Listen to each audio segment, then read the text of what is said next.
Ukraine की युद्ध भूमि पर गोलीबारी के बीच एक सैनिक को कृष्ण कृष्ण के जाप से आत्मविश्वास मिलता है।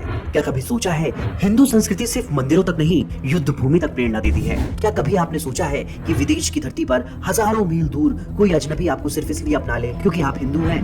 क्या कभी सोचा है कि कड़कड़ाती ठंड और अकेलेपन के बीच सिर्फ संघ की शाखा ही क्यों घर जैसा अपनापन देती है। आज इस वीडियो में हम आपको पहली कहानी बताने जा रहे हैं। ये कहानी है अपनेपन की। मैं हूँ प्रशांत पोल। हिंदुत्व की पहचान हर गैर को अपना बना देती है। साल था 1985।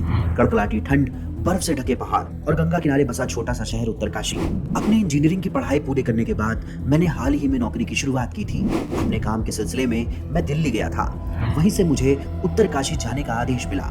उत्तरकाशी में प्रख्यात पर्वतारोहण प्रशिक्षण संस्थान है। वहां पर वायरलेस सेट के संबंध में कंपनी का कुछ काम था। हरिद्वार ऋषिकेश होते हुए 27 दिसंबर को मैं उत्तरकाशी पहुंचा। वहां पर भीषण शब्द भी छोटा पड़ जाए, ऐसी भयानक ठंड पड़ रही थी। मैंने अपने जीवन में पहली बार ऐसे स्थान पर प्रवास किया था। उत्तरकाशी में गंगा नदी के दोनों किनारों पर स्थित पर्वत ऐसे लगते हैं मानो वे हमें दबोच लेंगे। आकाश को छूते काले नीले रंगों की अनंत छटाओं के पहाड़ और उनके तल में प्रवाहित होती हुई गंगा नदी।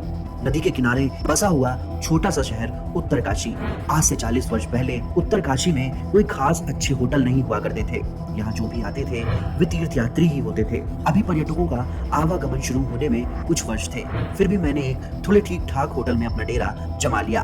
बिस्तर पर एक और शरीर पर 3 कंबल लेकर भी ठंड कम होने का नाम नहीं ले रही थी। रात के गहरे अंधेरे में एक खाई में बसा हुआ यह छोटा शहर उत्तरकाशी बहुत ही भयानक एवं वीरान प्रतीत होता था। किसी तरह पहला दिन निकला। मेरा मन अस्थिर ही था। अकेलापन सताने लगा था। घर की याद भी आने लगी थी। दूसरे दिन शाम के समय उत्तरकाशी में गंगा नदी के किनारे मुझे संघ की शाखा लगती हुई दिखाई दी।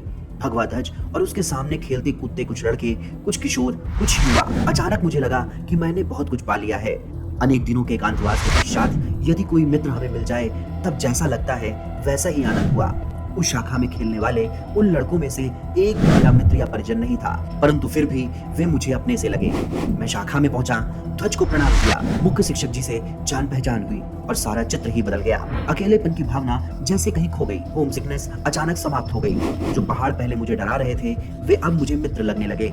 उत्तरकाशी जैसे छोटे से स्थान और उन दिनों में अत्यंत दुर्गम भूभाग की जबरदस्त ठंड में कोई तो मेरा है, ऐसी भावना बड़ी ही सुखद लगने लगी। दूसरे दिन प्रातःकालीन नाश्ता एक स्वयं सेवक के घर पर हुआ। अन्य कुछ लोगों से भी परिचय हुआ। फिर मेरे वहां से जाने का समय भी आ गया।